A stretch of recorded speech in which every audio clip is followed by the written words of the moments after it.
we will be celebrating the life and the legacy of a great American hero, Cesar E. Chavez. Now, on that particular day, we start the celebration with a social justice march down Cesar E. Chavez Boulevard, which is the commemorative designation at Granville Avenue and Hall School. At that corner, we will congregate at 11 a.m. and the march will start right there at that corner.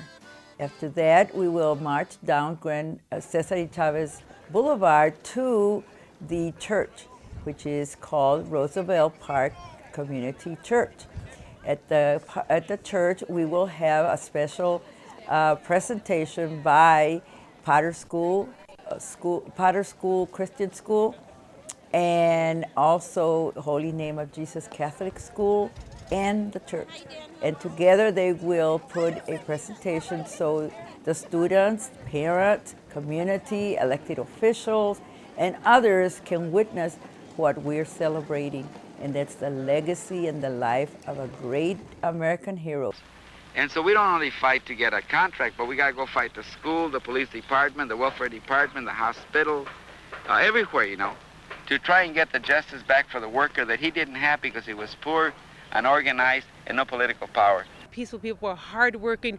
We want this United States to thrive just as anybody else. We want our families to be happy. We want our communities to grow. We're contributing to that. And he always had that message. And he was always in the image of Gandhi, in the image of Martin Luther King, in the image of Cesar Chavez. This is what the community is doing today, making their voices heard in a peaceful and nonviolent way. He was a man, a very humble man. And someone wrote a book that says, Cesar Chavez, the servant for the people. And that's how he wanted to be recognized. When he came to Grand Valley, he didn't want dinners with the president. He didn't want big celebrations. He wanted to be with the students, talk to the students, talk to the people, talk about the struggle of the migrant. And our children need to know that. That's why we have invited so many schools to come and participate and be part of the march. I got a call from Forest Hills that said, we can't wait till the 31st, and we have been teaching our children about the life of Cesar Chavez. And that is exactly what we want to portray today. We want to make sure that the schools participate and the students who are participating know what Cesar Chavez did and how Cesar Chavez worked. My father's belief was that if people, contributed to their community, if they got involved in the community, it would go a long ways towards repairing, racial tension, towards repairing and dealing with issues of homelessness and things of that nature. Let us continue to honor the memory of Cesar Chavez in that way. And let us continue to say, si se puede. That we have David Martinez as our guest speaker from Albuquerque, New Mexico. What is so exciting is that he worked with Cesar for 22 years.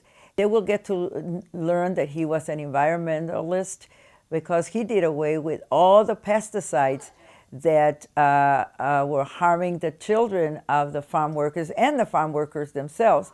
When they sell this produce to the stores, then we as consumers also were participating in eating all these poisons. So Cesar has not only helped the farm workers, but he has helped people all over the world. And it's taken all this time for us to understand the respect that he deserved. It's taken us all this time to recognize what he did for not just Hispanics, but for so many people who needed a better quality of life. ¡Viva Chávez! ¡Viva!